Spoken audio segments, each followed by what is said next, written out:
Hay historias que no se cuentan fácil, no porque sean difíciles de recordar, sino porque pesan, porque tienen ese peso particular de las cosas que son verdad, de las cosas que le pasan a personas reales, que se levantan cada mañana y no saben que están a punto de vivir algo que va a cambiarlas para siempre. Esta es una de esas historias. La voy a contar despacio, con cuidado, porque se merece eso. Se merece el tiempo que tardó en suceder, el tiempo que le costó a una mujer joven entender que perder todo no siempre es el final, que a veces, solo a veces, perder todo es el principio de algo que nunca se habría atrevido a imaginar. Les voy a pedir que se acomoden, que pongan el teléfono a cargar si necesitan, que se hagan un café si tienen, porque esta historia dura lo que tiene que durar y cada minuto vale. Se llama Valentina. Tiene 24 años. Y cuando comienza esta historia, está sentada en el piso de un apartamento vacío en Bogotá, con un bebé de 3 meses durmiendo sobre su pecho y una carta de desahucio sobre la mesa. Simón nació un martes de octubre a las 3:15 de la mañana. Pesó 3 kilos 200 gramos. Tenía el pelo oscuro y abundante de su mamá, las manos pequeñas y perfectas de todo recién nacido. Y cuando lo pusieron sobre el pecho de Valentina, abrió los ojos un momento, esos ojos oscuros y desorientados de los bebés que acaban de llegar al mundo. Y Valentina sintió algo que no había sentido nunca, la certeza absoluta de que haría cualquier cosa por este ser que acaba de conocer. El parto había durado 17 horas. 17 horas en las que Mateo había salido un momento, a la hora 11, cuando las contracciones se volvieron intensas, y no regresó. La mamá de Valentina, que había llegado desde que avisaron, fue quien estuvo en la sala de partos. Fue ella quien apretó la mano.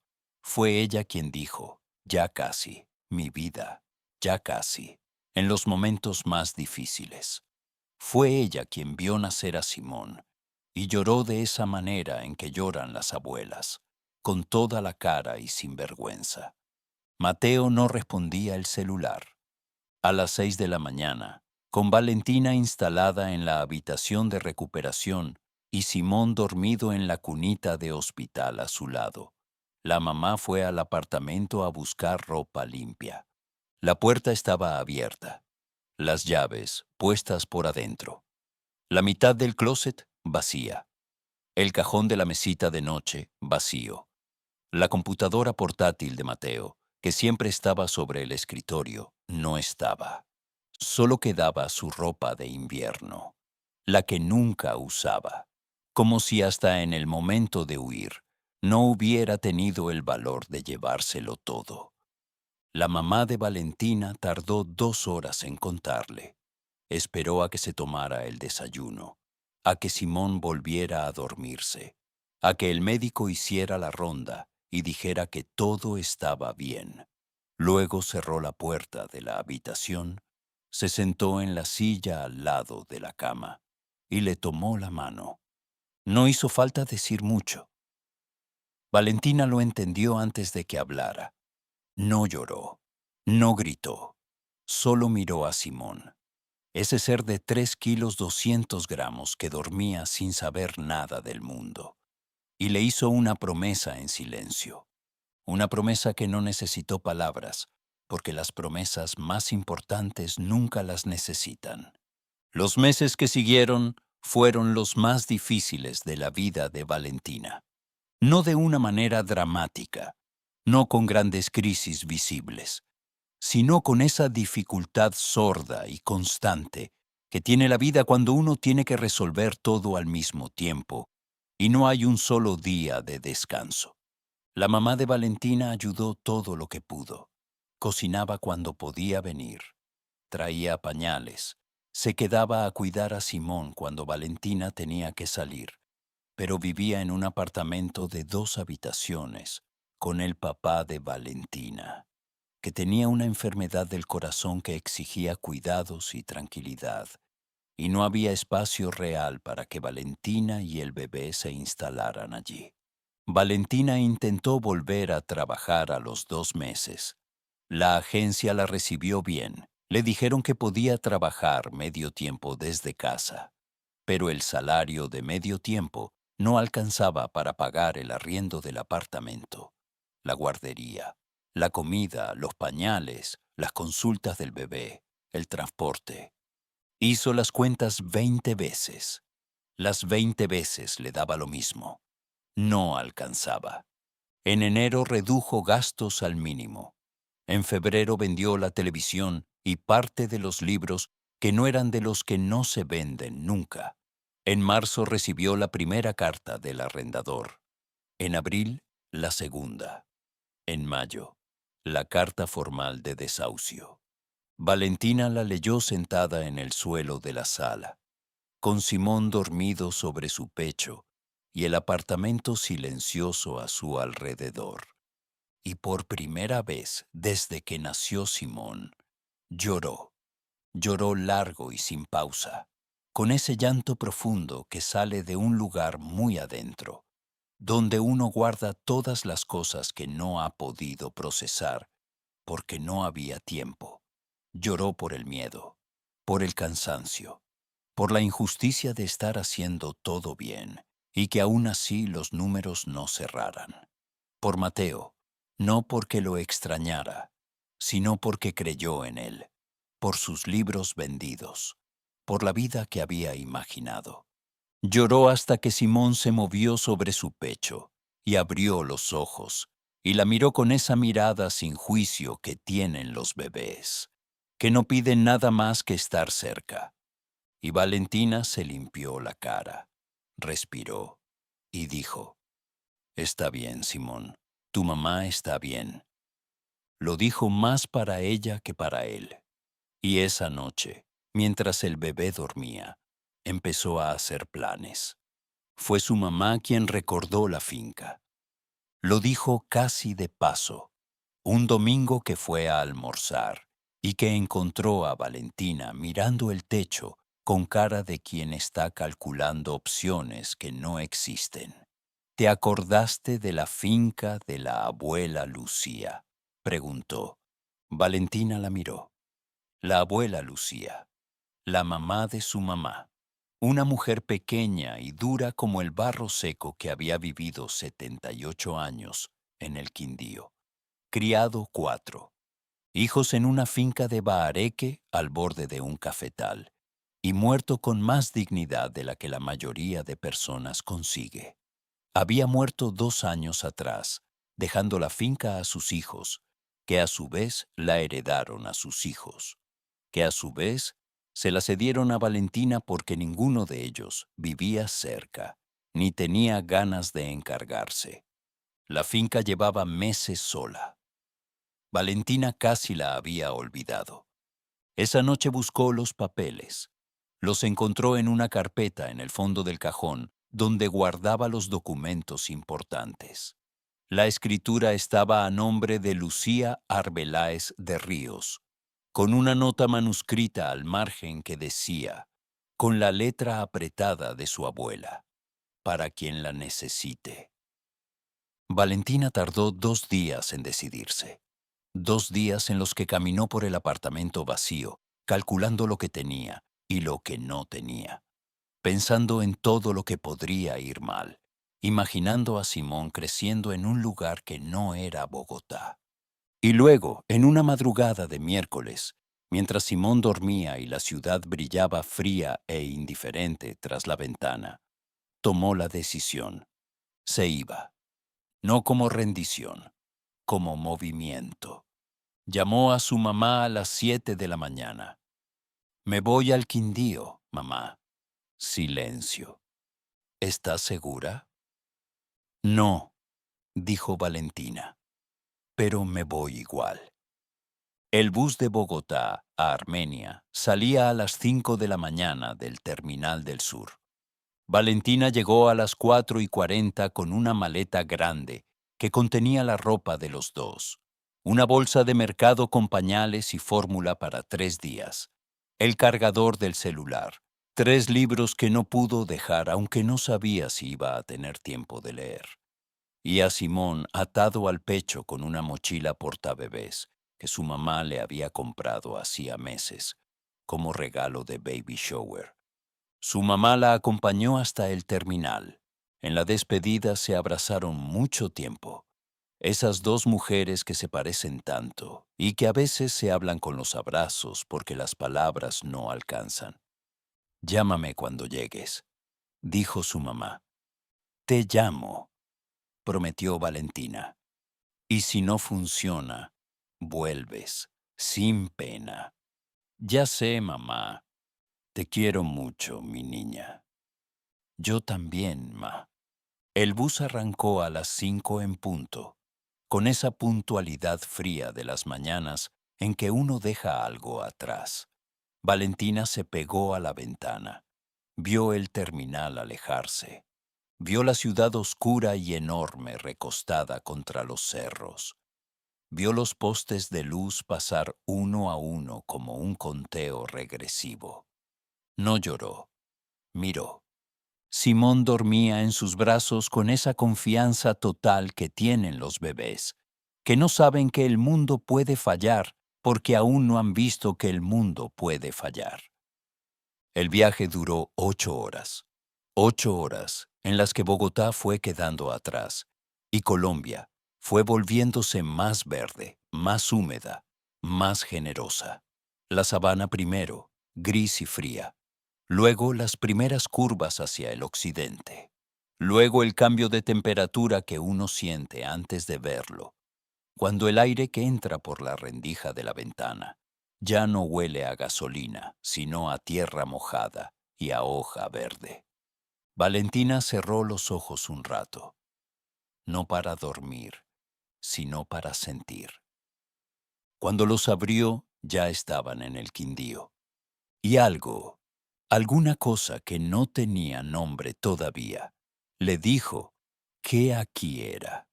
Un taxista la dejó frente al portón de la finca al mediodía. Era un portón de madera vieja, pintada en verde hace muchos años, cubierta ahora de líquenes y enredaderas que habían aprovechado bien los meses de soledad. Tenía un candado que Valentina abrió con la llave que su mamá guardaba en un cajón desde la muerte de la abuela Lucía. El candado crujió. El portón crujió. El camino de piedra que llegaba a la casa también crujió bajo sus zapatos, como si la finca entera estuviera despertando de un sueño largo y necesitara un momento para recordar cómo se hace. La casa era de bahareque blanco, con techo de zinc y un corredor largo sostenido por columnas de madera que miraban hacia el sur, hacia las montañas. Había una mata de helecho en un balde que milagrosamente seguía viva. Una mecedora vieja con el asiento de fique remendado. Una mesa de plástico con 2 sillas. Valentina entró. Olía a madera húmeda, a tiempo detenido, a esa mezcla particular de polvo y olvido que tienen los lugares que han esperado mucho. Las ventanas necesitaban vidrio en algunas partes. El techo de zinc tenía una gotera visible en una esquina de la cocina. La estufa era de leña. El colchón de la habitación principal era viejo pero entero, cubierto de una sábana amarillenta, que Valentina cambió por la que traía en la maleta. Puso a Simón sobre el colchón limpio. El bebé miró el techo con esa expresión de profunda concentración que tienen los bebés cuando están en un lugar nuevo, como si estuvieran memorizando cada detalle. Valentina se sentó en el corredor. Miró las montañas. Miró los cafetales del vecino que se extendían perfectos y ordenados al otro lado del camino, filas y filas de arbustos verdes cargados de granos rojos. Miró el cielo del Quindío, que en los días despejados tiene una profundidad azul que en Bogotá no existe. Y lloró. Lloró con todo, con el cuerpo entero, con el peso de los últimos meses, con el miedo de lo que venía, con la soledad de estar en un lugar desconocido, sin saber si fue la decisión correcta. Lloró por su abuela, Lucía, que vivió aquí toda la vida y que quizás por eso le dejó esta finca, porque sabía que algún día alguien de la familia iba a necesitar exactamente este lugar. Lloró, hasta que Simón empezó a llorar también desde adentro. Y entonces Valentina se limpió la cara, fue por él, lo cargó, lo alimentó, y cuando él volvió a dormirse satisfecho, dijo en voz alta, para que la finca y el cafetal y las montañas la escucharan: por aquí empezamos. Al otro lado del camino vecinal, entre los cafetales más ordenados y generosos de toda la vereda, vivía Rodrigo Salazar Mejía. 38 años, 1,80 m de hombre quieto, manos que sabían hacer casi todo lo que la tierra exige: injertar, podar, cosechar, reparar, construir, ojos oscuros y tranquilos, de los que no tienen nada que demostrar, porque ya demostraron todo lo que necesitaban y aprendieron que demostrar cansa. Rodrigo era el dueño de la hacienda La Esperanza, 120 hectáreas de café variedad Caturra y Geisha, que sus jornaleros cuidaban con el mismo celo que él les había enseñado, porque Rodrigo era de los que creen que el modo en que uno trabaja refleja el modo en que uno es, y que un trabajador que cuida la tierra como si fuera suya merece que lo traten como si lo fuera. Tenía además otras 2 haciendas en el Quindío y una en el Huila. Su café llegaba a 10 países. Los compradores japoneses lo visitaban una vez al año y pagaban precios que habrían asombrado a cualquiera que lo viera llegar al pueblo en su camioneta de trabajo, con el capó abollado y las botas llenas de barro, porque Rodrigo vivía exactamente igual que si no tuviera nada, no por postura, no para impresionar a nadie, sino porque esa era la única manera de vivir que conocía y la única en la que se sentía él mismo. Usaba ropa de trabajo todos los días. Comía con sus jornaleros. Conocía el nombre de cada uno de ellos, el nombre de sus hijos, sus historias, sus deudas. El municipio lo conocía y lo respetaba, que son 2 cosas muy distintas. Había estado casado con Camila, Camila Vargas, de Armenia, que pintaba acuarelas y hacía el mejor sancocho de la región y reía fuerte, de esa manera en que solo ríen las personas que están del todo dentro de su propia vida. Se conocieron cuando Rodrigo tenía 28 años y ella 25, en una feria agrícola donde ella estaba pintando el paisaje, y él casi le volcó encima un tarro de agua sin querer. Se casaron al año. Vivieron juntos 10 años en la hacienda. Fueron 10 años de esos que no se cuentan en días, sino en momentos. El cafetal en floración, los amaneceres vistos desde el corredor, el olor del agua hirviendo para el primer tinto, los sábados en el pueblo, las noches largas de conversación. Camila murió una noche de noviembre, en la vía del Quindío. Lluvia, una curva cerrada, un camión que venía del lado contrario. Rodrigo recibió la noticia a las 11 de la noche. No recordaba bien el resto de esa noche. Recordaba que sus jornaleros llegaron sin que nadie los llamara. Recordaba que doña Carmen, su empleada, hizo café toda la noche, aunque nadie lo pidió. Recordaba el silencio particular de la hacienda en esas horas, que fue distinto a todos los silencios que había conocido. 5 años después, Rodrigo seguía siendo el mismo hombre que era con Camila, solo que más callado, y con una soledad que había aprendido a llevar como se lleva un abrigo viejo, pesado, conocido, parte de uno. Rodrigo la vio por primera vez al día siguiente de su llegada a la finca. Eran las 7 de la mañana. Él pasaba a caballo por el camino vecinal en su recorrido de rutina, revisando los linderos, mirando el estado de la cosecha que se avecinaba. El cielo del Quindío estaba despejado con esa claridad particular de las mañanas, después de lluvia nocturna, cuando todo brilla un poco más de lo normal. La vio desde lejos y no entendió bien lo que veía. Una mujer joven, subida en una escalera de bambú que se veía muy poco confiable, intentando tapar una gotera del techo de zinc con un pedazo de plástico negro y unas puntillas que claramente no eran las correctas para zinc. Tenía el pelo recogido de cualquier manera, ropa de trabajo que no era ropa de trabajo, sino ropa de ciudad adaptada, y una concentración en lo que hacía que no la dejaba notar que la escalera cedía ligeramente con cada movimiento.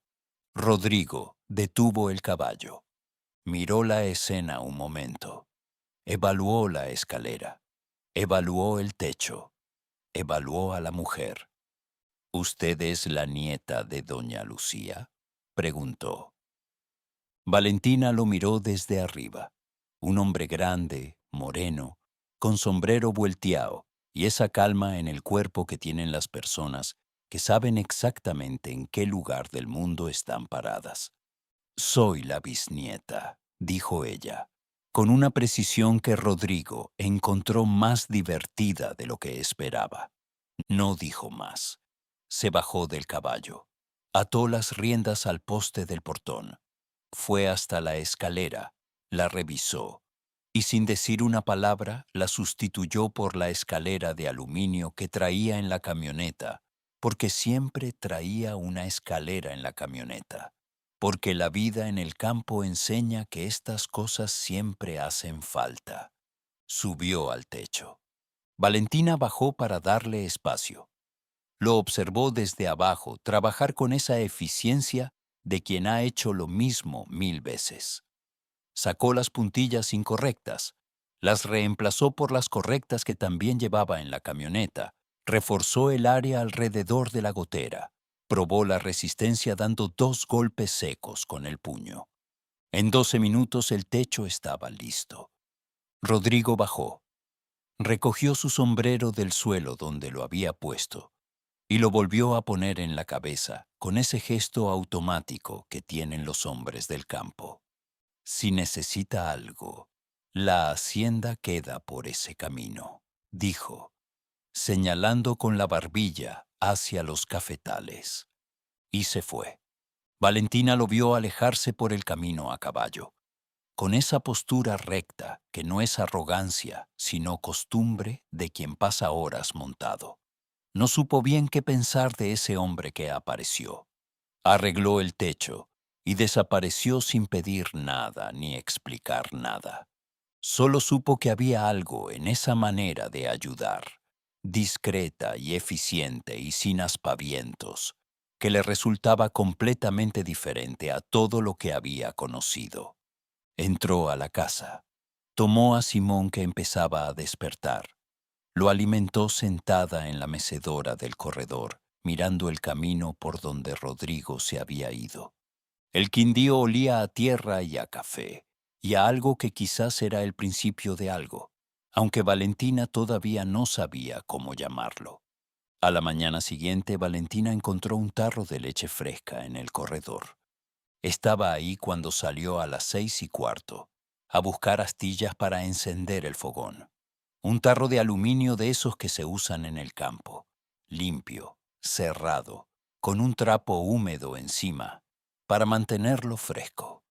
No había nota, no había nada. Valentina miró el camino. En el barro había huellas de herradura recientes.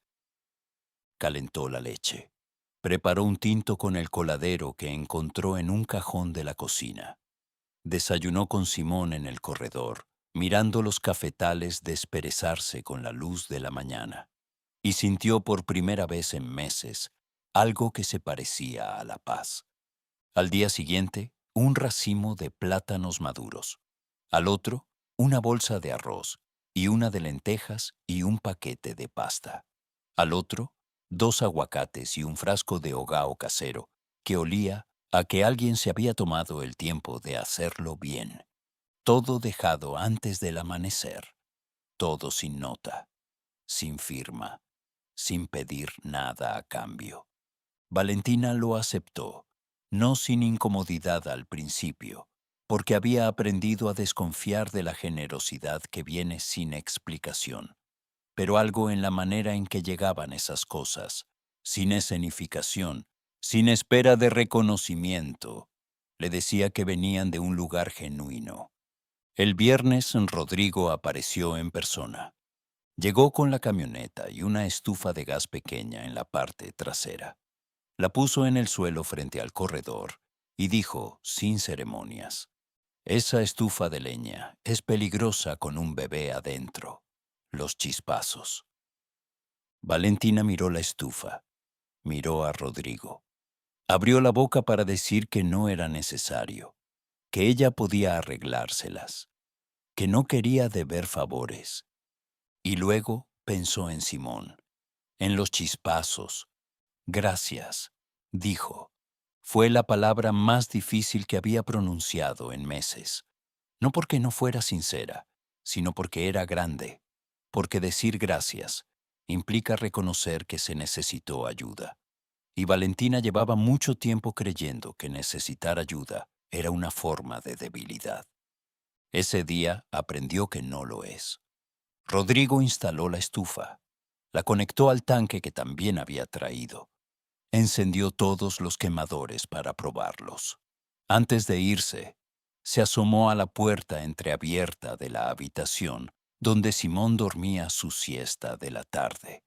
Se quedó quieto en el umbral, mirando al bebé con esa expresión que a veces tienen los hombres que perdieron algo y que no saben muy bien qué hacer cuando lo vuelven a ver reflejado en otra cosa. «¿Cómo se llama?», preguntó en voz baja. «Simón». Rodrigo asintió lento. No dijo que era bonito ni que se parecía a nadie. Solo asintió, con el peso de alguien que tiene razones propias para que ese momento le importe. «Buenas tardes», dijo, y se fue. El momento que lo cambió todo llegó sin aviso, como suelen llegar esos momentos. Era un jueves de tarde. Valentina estaba intentando reparar el portón del lote con una caja de herramientas que encontró en el galpón, y con una tenacidad que compensaba con creces su falta de experiencia en carpintería. Simón empezó a llorar adentro. No el llanto del hambre, que Valentina ya reconocía de lejos. No el llanto del sueño, que es un llanto casi musical, con ritmo. Era el llanto agitado, sin pausa, del malestar sin nombre que tienen los bebés de pocos meses y que a las mamás novatas les produce una angustia particular, porque no saben exactamente de qué es. Valentina fue corriendo, tomó a Simón, caminó con él, le cantó, le hizo los masajes en la barriga que le habían dicho en el médico. Nada funcionaba. El bebé lloraba con esa fuerza desproporcionada que tienen los pequeños cuando algo los incomoda, sin que sepan explicar qué. Rodrigo pasaba por el camino con 2 de sus jornaleros, camino a revisar un sector del cafetal que había tenido problemas de plagas esa semana. Escuchó el llanto. Vio a Valentina a través de la ventana, caminando de un lado a otro con el bebé. Les dijo a los jornaleros que lo esperaran. Tocó el marco de la puerta que estaba abierta. ¿Puedo?, preguntó. Valentina lo miró.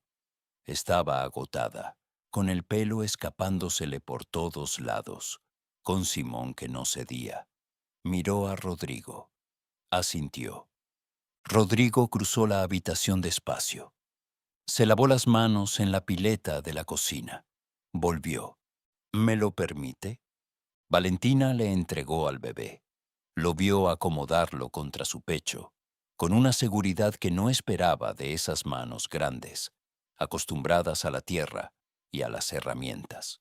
Lo vio ponerle la cabeza de Simón en el hueco del hombro, como si ese hueco hubiera estado esperando exactamente ese peso. Rodrigo empezó a caminar, despacio, de un lado al otro de la habitación, silbando bajito algo sin melodía definida, más ritmo que canción, más calor que música. Simón dejó de llorar en 30 segundos. En 90 estaba dormido. Rodrigo lo puso en la cuna con una delicadeza que desmentía el tamaño de sus manos. Se irguió. Se dio la vuelta. Valentina estaba en la puerta de la habitación, con los brazos cruzados sobre el pecho y algo apretándole el corazón que no sabía nombrar. No era tristeza exactamente. No era alegría exactamente. Era esa mezcla de las dos que no tiene nombre, pero que todos reconocen cuando la sienten. Tiene cólico, dijo Rodrigo, en voz baja para no despertar al bebé. Mañana le traigo una pomada que les damos a los terneros cuando les duele la panza. Suena raro, pero funciona igual para los humanos. Le pregunté al médico del pueblo una vez. Valentina lo miró un segundo y luego soltó una carcajada real, de las que salen sin permiso. Rodrigo sonrió, una sonrisa lenta, sin prisa, de las que no se ensayan. No dijeron más. Rodrigo se fue a reunirse con sus jornaleros. Valentina se quedó mirando a Simón dormir en la cuna y supo, sin poder explicar exactamente por qué, que algo en la historia que estaba viviendo acababa de doblar en una dirección que no había visto venir. Fue doña Carmen quien, sin querer, cambió todo. Doña Carmen era la empleada de la hacienda. 62 años, cuerpo pequeño y recio, pelo blanco recogido siempre en una moña apretada, y la costumbre de decir todo lo que pensaba, con una honestidad que a veces asustaba y a veces consolaba, dependiendo del día y del tema. Valentina fue a la hacienda un lunes a preguntar por la pomada para el cólico de Simón. Doña Carmen la recibió con el entusiasmo de quien lleva tiempo sin tener visitas y las aprecia. Le hizo sentar en la cocina grande y fragante. Le puso al frente un tinto y una bandeja de buñuelos recién hechos, que olían a infancia, y empezó a hablar con esa facilidad natural que tienen las personas que se sienten cómodas en su propio espacio. Habló de la hacienda, de la cosecha que se acercaba, del tiempo que había estado raro ese año.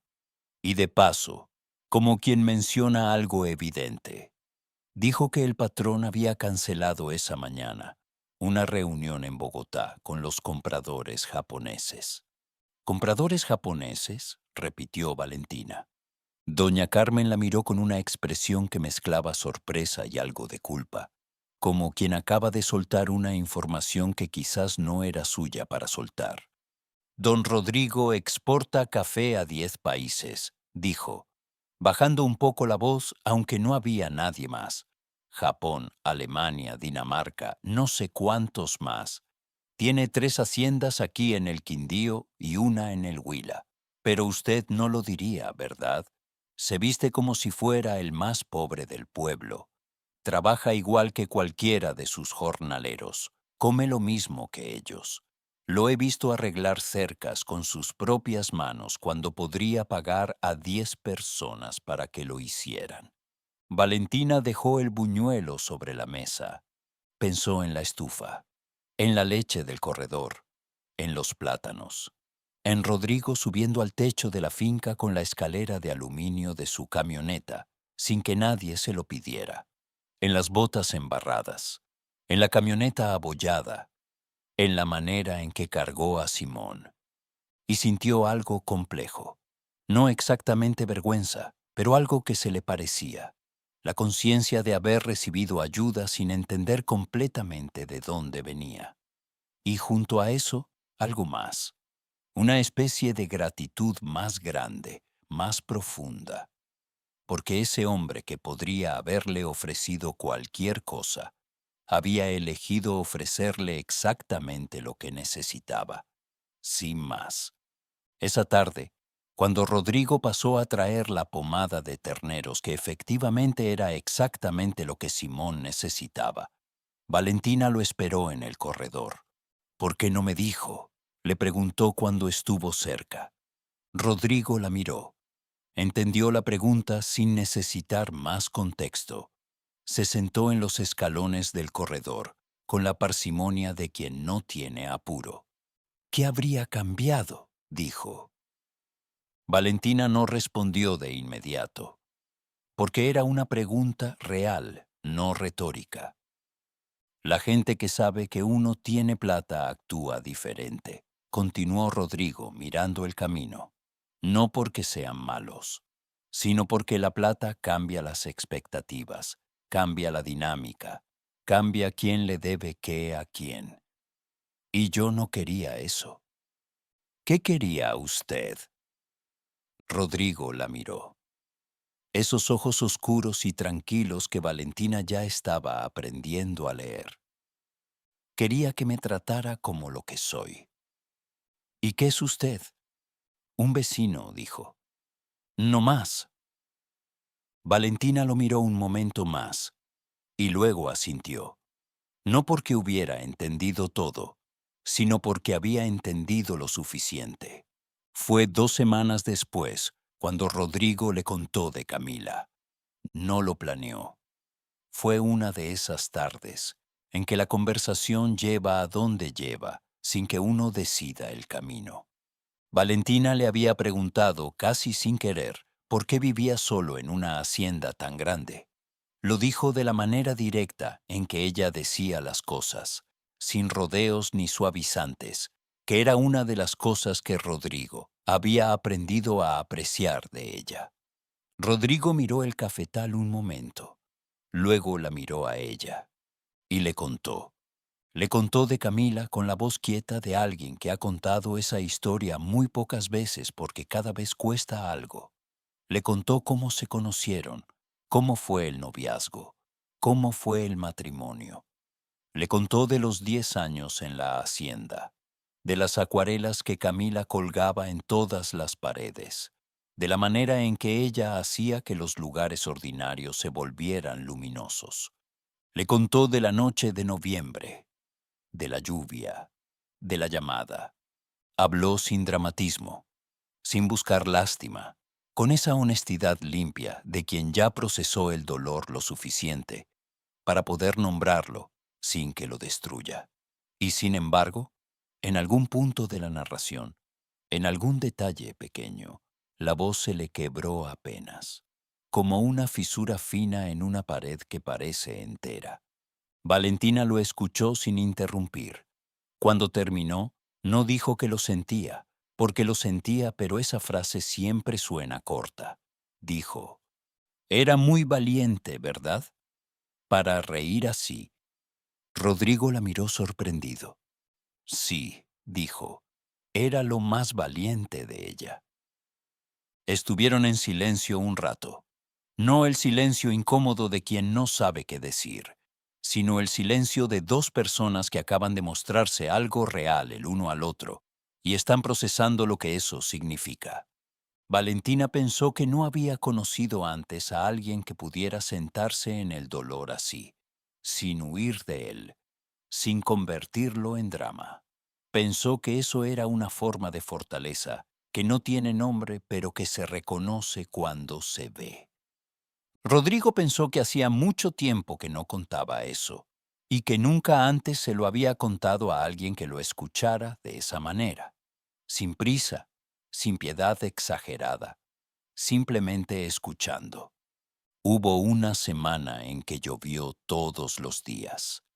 Esa lluvia del Quindío que no es la lluvia bogotana, no es esa llovizna persistente y gris, es una lluvia rotunda, generosa, que llega con todo y deja el mundo más verde cuando se va. Los cafetales la reciben bien. Los cafeteros también la conocen y la respetan. Durante esa semana de lluvia, Valentina y Rodrigo se encontraban en el corredor de la finca, cuando él pasaba a revisar el estado de los linderos. Ella le ofrecía tinto. Él lo aceptaba, y conversaban con esa facilidad que tienen las personas que no se esfuerzan por agradarse porque ya se agradan. Hablaban de todo y de nada. Rodrigo le iba explicando el cafetal, los ciclos de la planta, los secretos de la cosecha, cómo saber cuándo el grano está listo solo con mirarlo. Valentina le contaba de los libros que estaba leyendo de nuevo ahora que tenía las tardes de la siesta de Simón para hacerlo. Le contó que había empezado a escribir otra vez, solo para ella, solo para ver si todavía podía. ¿Todavía puede?, preguntó Rodrigo. Creo que sí, dijo Valentina. Está oxidado, pero está. Como el metal viejo, dijo Rodrigo, que parece dañado, pero adentro sigue siendo metal. Valentina lo miró, y no supo si reírse de la comparación o conmoverse por ella. Resultó ser las dos. Simón crecía a esa velocidad vertiginosa que tienen los bebés en los primeros meses. Ya miraba fijo, ya sonreía, ya seguía con los ojos a las personas que se movían. Rodrigo llegó un día y el bebé lo siguió con la mirada todo el tiempo que estuvo en el corredor. Al final estiró los brazos hacia él. Rodrigo lo miró a los ojos. Le dio el dedo. Simón lo apretó con esa fuerza desproporcionada de los bebés. Nadie dijo nada, pero Valentina guardó ese momento en el cajón bueno de la memoria. A la 1 de la mañana de un martes, el teléfono de Valentina vibró sobre la mesita de noche. Acababa de acostar a Simón después de una noche difícil de dientes que querían salir y no acababan de salir. Estaba agotada de ese agotamiento específico de las noches de bebé, que es diferente a todos los cansancios, porque es una fatiga que atraviesa hasta los huesos, pero que no impide seguir. Miró el teléfono, un mensaje de un número que no tenía guardado, pero que reconoció de inmediato. Val, sé que no tengo derecho a escribirte, pero no puedo dejar de pensar en ti y en el bebé. Cometí el error más grande de mi vida, y lo sé. Solo quiero hablar, solo eso. Si me das 5 minutos te explico todo. Por favor. Valentina leyó el mensaje una vez. Lo leyó de nuevo. Una tercera vez. Lo dejó sobre la cama boca arriba y fue al corredor. Se sentó en los escalones. El cielo del Quindío en las noches sin nubes tiene una cantidad de estrellas que la gente de ciudad no espera. Están por todas partes, apretadas, generosas, como si el cielo hubiera decidido no guardar nada. Valentina las miró un rato. Pensó en la Valentina de hace 10 meses, la que habría respondido ese mensaje a las 2 de la mañana, con el corazón acelerado, la que habría analizado cada palabra, buscando en ellas la señal de que esta vez era diferente, de que esta vez era real. Luego pensó en la cuna vacía, en las 17 horas de parto, en el closet a medias. Luego no pensó en nada, solo miró las estrellas. Al rato vio encenderse una luz en la hacienda al otro lado del camino. Rodrigo también estaba despierto, probablemente revisando los reportes del día o leyendo, que era algo que hacía cuando no podía dormir. No lo llamó. No hizo nada. 10 minutos después, escuchó pasos en el camino. Rodrigo apareció con 2 pocillos de tinto, sin que nadie le pidiera, sin preguntar qué pasaba. Solo se sentó a su lado en los escalones y le entregó uno. Valentina lo tomó. Estuvieron en silencio largo rato. Las estrellas, el sonido del cafetal, el frío suave de la madrugada del Quindío. Rodrigo, dijo ella finalmente, Dígame, ¿usted alguna vez tuvo miedo de volver a querer a alguien? Rodrigo no respondió de inmediato. Miró el pocillo entre sus manos. Todos los días, dijo. ¿Y cómo hace con ese miedo? Lo cargo, dijo, como el costal de la cosecha.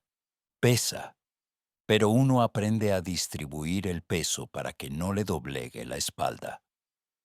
Valentina miró el pocillo. Alguien me escribió esta noche, dijo. El papá de Simón.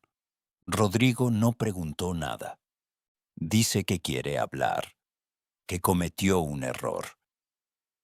Rodrigo miró las estrellas. ¿Y usted qué siente? Preguntó con cuidado, de esa manera en que las preguntas importantes deben hacerse. Valentina pensó un momento. Nada, dijo, y se sorprendió de que fuera verdad. Antes habría sentido muchas cosas. Ahora siento nada, solo cansancio de esa historia. Rodrigo asintió. Eso es sanación, dijo. Cuando lo que antes dolía empieza a no doler. No porque uno se volvió duro, sino porque uno creció más grande que el dolor.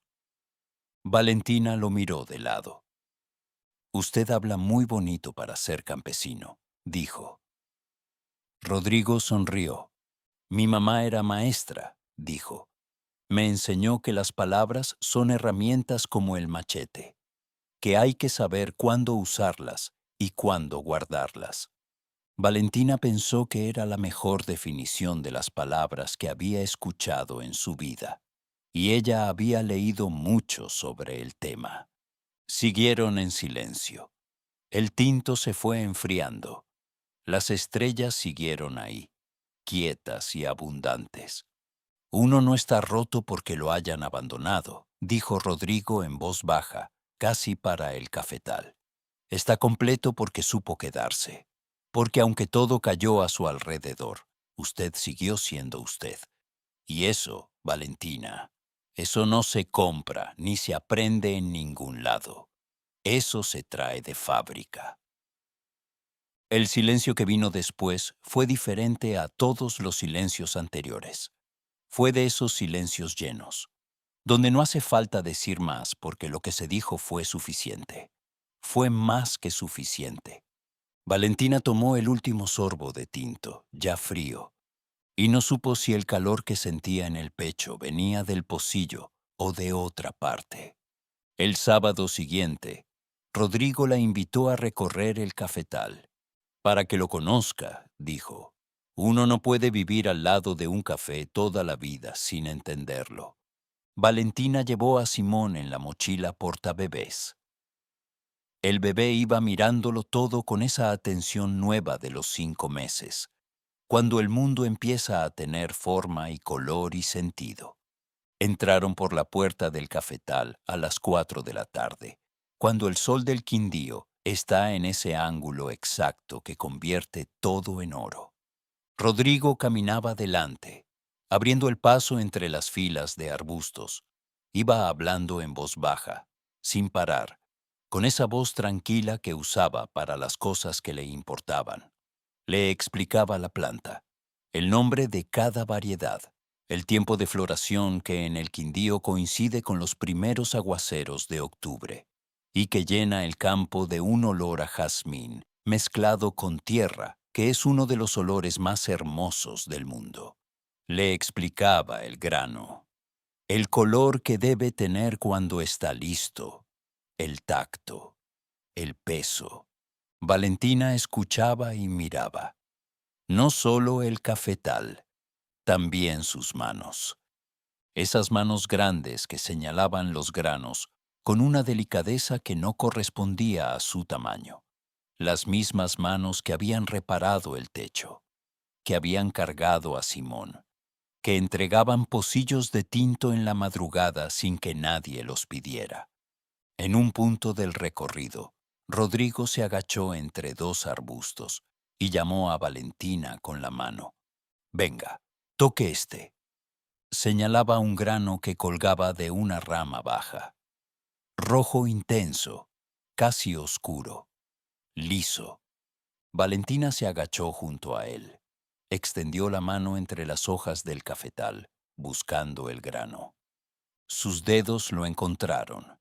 Y encontraron también, sin que ninguno lo planeara, la mano de Rodrigo, que seguía ahí, sosteniendo la rama para que ella pudiera alcanzar. Ninguno movió la mano.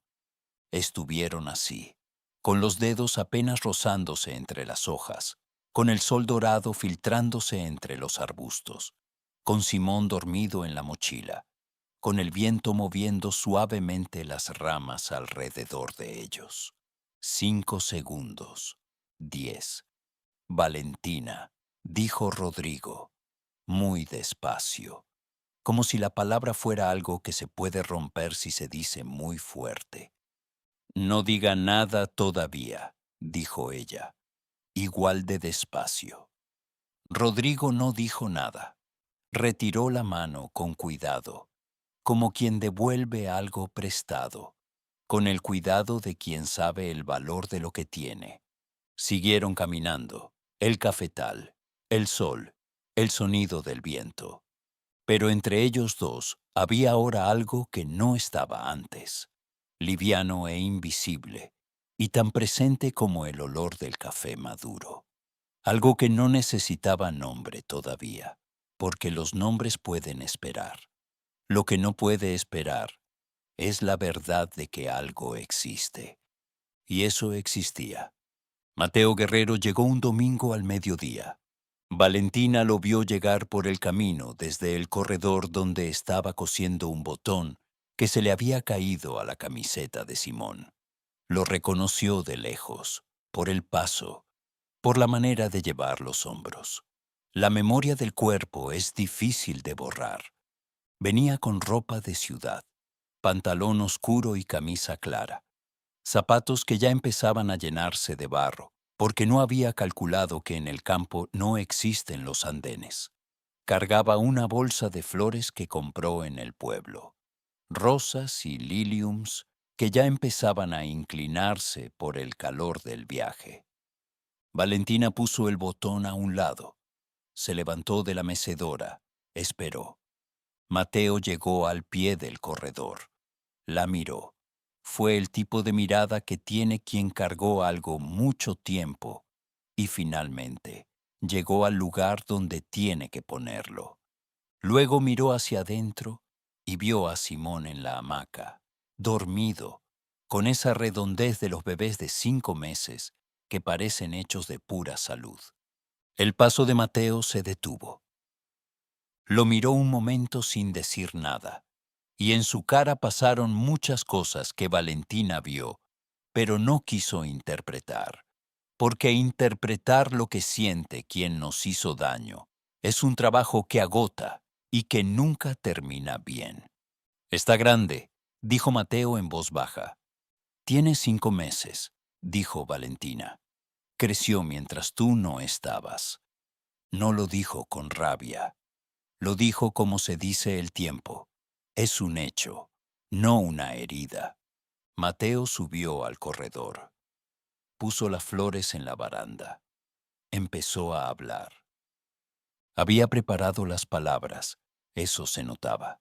Estaba nervioso de esa manera en que se está nervioso cuando uno sabe que está pidiendo algo que no merece. Dijo que se equivocó, que tuvo miedo, que no estaba listo, que se fue porque no supo quedarse, no porque no quisiera a Valentina, no porque no quisiera a su hijo, que desde que se fue no hubo un solo día en que no pensara en los dos, que había cambiado, que estaba listo ahora. Valentina lo escuchó, sin interrumpir, sin llorar, con esa calma que no es indiferencia sino presencia.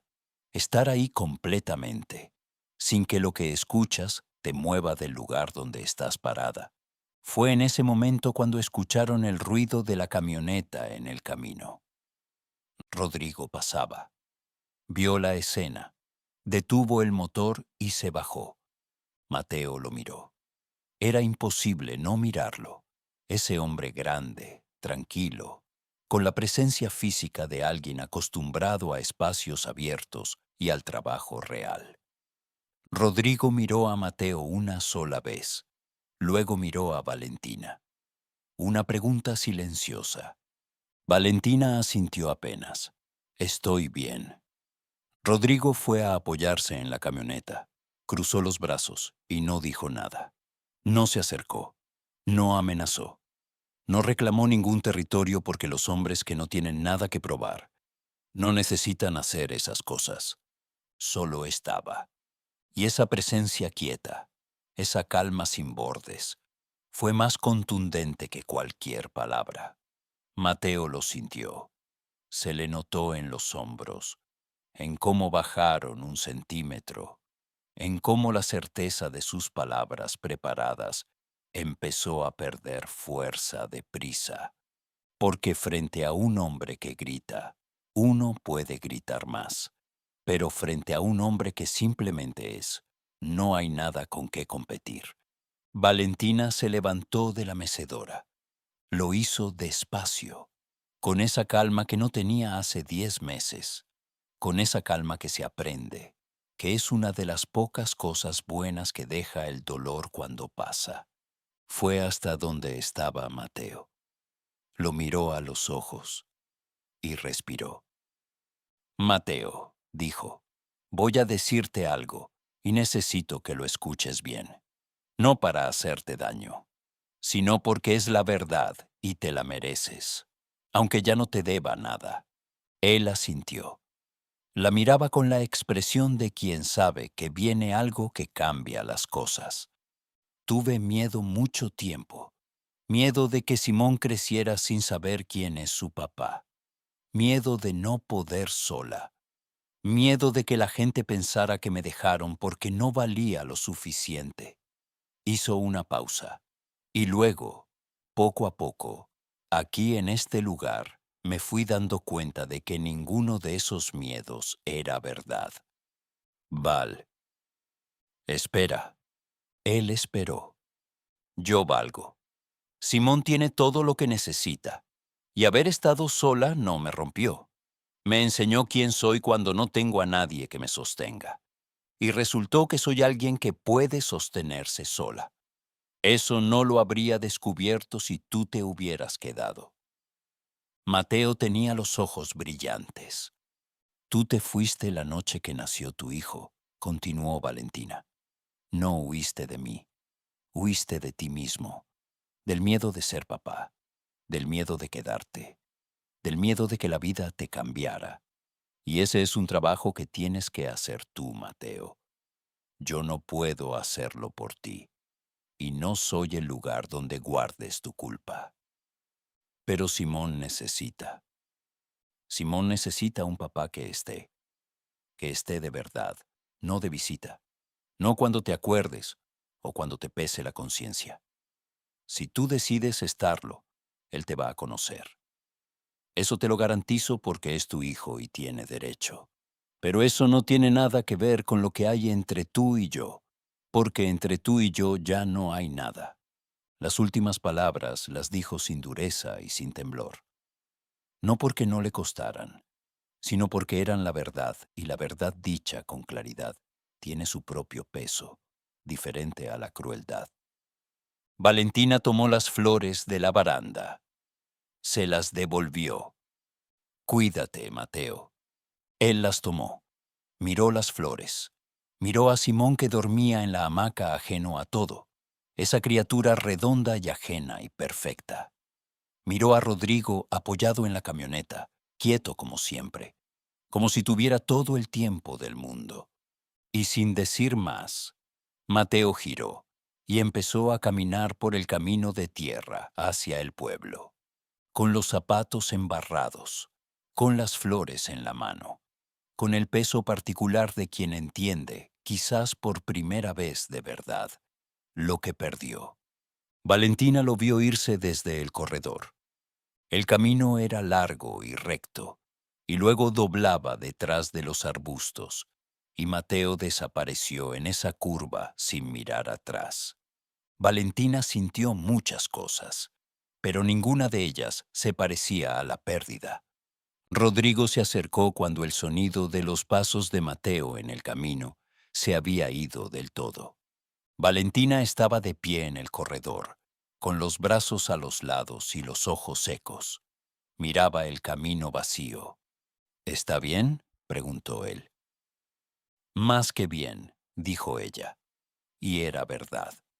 Rodrigo subió al corredor. Se sentó en los escalones, como siempre, y Valentina fue a sentarse en la mecedora.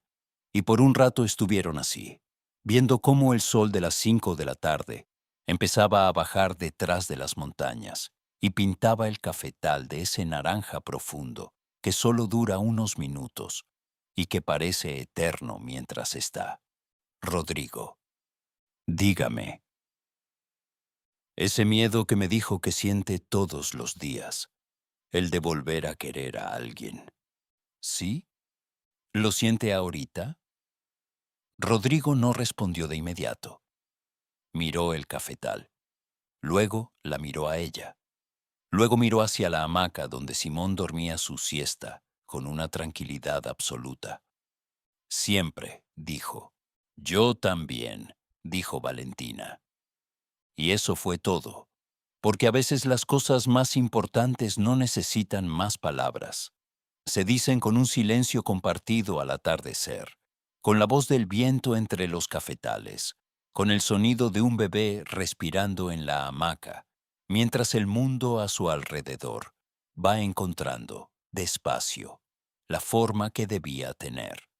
6 meses después, Valentina Ríos ya no era la misma mujer que llegó en bus al Quindío con una maleta y el corazón en pedazos. Era la misma, pero más ella, que es la única manera en que las personas realmente cambian, no volviéndose otras, sino volviéndose más completamente lo que siempre fueron. La finca de la abuela Lucía tenía techo nuevo, tenía vidrios nuevos en las ventanas. Tenía un jardín pequeño que Valentina había sembrado con hierbas aromáticas, porque le gustaba cocinar con ellas, y porque le gustaba la idea de que algo crecía, porque ella lo cuidaba. Había empezado a escribir una columna para un blog regional sobre vida en el campo. La llamaba Desde el Corredor, y la escribía los martes en la tarde mientras Simón dormía, mirando el cafetal. Hablaba de maternidad sin filtros, de lo que se aprende cuando uno lo pierde todo, de la manera en que el campo enseña cosas que la ciudad no puede. La leían cada vez más personas. Le escribían desde lugares que no esperaba. Le decían cosas que la hacían cerrar el computador un momento y respirar. Simón tenía 10 meses. Gateaba con una determinación que hacía reír a todos. Decía, mamá, con claridad cristalina, y decía algo que sonaba muy parecido a Ro, que era como llamaba a Rodrigo, que llegaba cada mañana y al que el bebé recibía con los brazos extendidos y una sonrisa que no cabía en la cara. Rodrigo y Valentina no habían puesto nombre a lo que eran, no habían necesitado, estaban. Y el estar, cuando es real, no necesita etiqueta. Él llegaba a las 6:30. Desayunaban juntos. Él iba a la hacienda. Ella escribía, cuidaba a Simón. Seguía aprendiendo de la finca. En las tardes él volvía, y si el tiempo acompañaba, caminaban. Y en las noches, a veces, se quedaba en el corredor hasta tarde, tomando tinto y hablando de todo y de nada, mientras las estrellas del Quindío los miraban desde arriba sin opinar. Había un miedo todavía. Los dos lo sabían. El miedo que no se va de golpe, sino que se va achicando semana a semana, a medida que la confianza crece y uno empieza a creer que esta vez es diferente. No porque lo prometan, sino porque lo demuestran. Día a día, taza a taza, silencio a silencio. El día que cambió todo, de nuevo, fue un domingo de octubre. El mismo mes en que Simón nació, el mismo mes en que Valentina tomó el bus, como si octubre en la vida de Valentina fuera el mes de las cosas que importan. Rodrigo llegó más temprano de lo usual. Traía algo en la mano, un arbolito de café de unos 40 centímetros, con las raíces envueltas cuidadosamente en una bolsa de tierra negra y húmeda. Era un injerto especial, de la variedad geisha, que era la más fina de su hacienda, la que producía el grano más complejo, el que los compradores japoneses pedían por nombre. Valentina lo vio llegar desde el corredor donde tomaba el tinto de la mañana. «¿Qué es eso?», preguntó. «Un árbol de café», dijo Rodrigo. «Ya veo. ¿Para qué?». Rodrigo llegó al pie del corredor. Puso el arbolito en el suelo con cuidado. Se quitó el sombrero. Lo sostuvo entre las manos. Valentina lo miró. En ese gesto de quitarse el sombrero había una solemnidad que no era teatral, sino real, como todo lo que hacía Rodrigo. «Valentina», dijo, «yo no soy hombre de rodillas. No soy hombre de anillos ni de discursos grandes. Nunca fui así, y no voy a aprender ahora». Ella no dijo nada. Lo miraba, pero soy hombre de tierra. Y lo único que sé hacer con la tierra con certeza es plantar cosas. Cosas que tardan en crecer, que necesitan cuidado y paciencia y tiempo. Cosas que cuando finalmente dan fruto, no las tumba ni el viento ni el invierno, porque echaron raíces profundas. Levantó el arbolito. «Quiero plantar este árbol con usted. Aquí, en este lote, en el rincón donde pega mejor el sol, para que Simón lo vea crecer. Para que un día, cuando tenga 10 años, 12, 15, pueda cosechar el primer grano de ese árbol con sus propias manos. Y para que sepa, si quiere saber, que lo plantaron juntos, su mamá y el hombre que la amó cuando ella todavía estaba aprendiendo que podía ser amada de esta manera». Valentina sintió que algo se llenaba en ella, no con drama, sin gritos, sin lágrimas inmediatas, con esa plenitud tranquila que es la forma en que llegan las cosas verdaderas, sin aviso, sin escenografía, simplemente completas. «¿Me está pidiendo que me quede?», dijo en voz baja. «Le estoy pidiendo que se quede», dijo él. «Con todo, usted, Simón, lo que quieran construir. Aquí hay tierra, hay tiempo, y hay alguien que quiere estar». Valentina miró el arbolito, miró a Rodrigo, miró hacia la casa donde Simón dormía su siesta de la mañana, y extendió la mano. «Entonces plantemos». Fueron juntos hasta el rincón del lote que Rodrigo había elegido, cerca del guayabo viejo que la abuela Lucía sembró hace 40 años, donde el sol de la tarde llega limpio y donde la tierra es negra y rica. Rodrigo cavó el hueco con la pala, no pequeño, sino del tamaño correcto, porque lo que se planta con intención merece el espacio que necesita. Valentina acomodó las raíces, las sintió en sus manos, húmedas y vivas. Ese sistema intrincado que sostiene todo lo que va a crecer hacia arriba. Los dos echaron tierra con las manos, las palmas llenas de tierra negra del Quindío, esa tierra que huele a promesa. Cuando terminaron, estaban arrodillados uno al lado del otro, mirando ese árbol pequeño, que no era todavía nada, pero que iba a ser mucho, que iba a tardar años en dar fruto, que iba a necesitar sol y agua y tiempo y paciencia.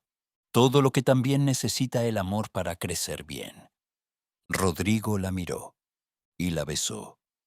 Fue un beso despacio y sin prisa, de los que no piden nada ni prometen todo, sino que simplemente dicen, «Estoy aquí». Fue un beso que sabía a tierra y a café, y a todo ese tiempo que los dos habían esperado sin saber exactamente qué esperaban. Valentina cerró los ojos. Y el Quindío a su alrededor siguió siendo el Quindío. Los cafetales, las montañas, el viento, las estrellas que vendrían más tarde. Todo igual, todo diferente. Hay una cosa que aprendí de esta historia. Una sola cosa, aunque podría decir muchas. El amor verdadero no llega anunciado. No llega con la música de fondo que uno imaginó cuando era adolescente. No llega necesariamente joven, ni con el aspecto esperado, ni en el momento en que uno está presentable y listo y tiene todo en orden. El amor verdadero llega cuando a uno le gotea el techo y está subido en una escalera que no es de fiar. Llega en forma de manos que suben sin que nadie se lo pida. Llega con un tarro de leche fresca en el corredor antes del amanecer, sin nota, sin firma, sin esperar que nadie diga gracias. Llega con paciencia, con silencio, con pocillos de tinto en la madrugada y frases que no tratan de arreglar nada porque hay cosas que no se arreglan, que solo se acompañan. Llega con la calma de alguien que no tiene que gritar para que lo escuchen, que no tiene que correr para que lo esperen, que sabe que lo que es real no necesita apurarse. Valentina llegó al Quindío creyendo que iba a esconderse, creyendo que necesitaba un lugar donde nadie la viera mientras volvía a armarse. Y en cambio, el mundo la encontró, en forma de cafetal, en forma de vecino, en forma de un árbol pequeño que dos personas plantaron juntas un domingo de octubre, con las manos en la tierra negra y el corazón finalmente en paz. Simón va a crecer viendo ese árbol. Lo va a ver crecer año a año, temporada a temporada. Un día, cuando tenga 10 años o 12 o 15, va a cosechar sus primeros granos, con esas manos que ahora son todavía pequeñas y suaves. Y quizás nunca sepa, o quizás sí, que ese árbol es la prueba de que el amor no siempre llega como príncipe en caballo blanco, que a veces llega como un campesino con las botas llenas de barro y las manos llenas de tierra y el corazón lleno de una dignidad tranquila que no necesita anunciarse, que a veces el amor más grande de tu vida llega al otro lado del camino y te planta un árbol y espera, como el café, despacio, con el tiempo exacto que necesita. Y cuando finalmente da fruto, no hay nada en el mundo que se le parezca. Gracias por acompañarme en esta historia hasta el final. Si te llegó al corazón de alguna manera, si reconociste algo tuyo en Valentina o en Rodrigo, si este relato te recordó que los finales bonitos son posibles aunque lleguen de maneras que uno nunca imaginó, compártelo con alguien que lo necesite hoy. Suscríbete si quieres más historias como esta. Y cuéntame en los comentarios cuál fue el momento que más te movió. Me encanta leerlos, de verdad. Hasta la próxima historia. Con cariño. Fin.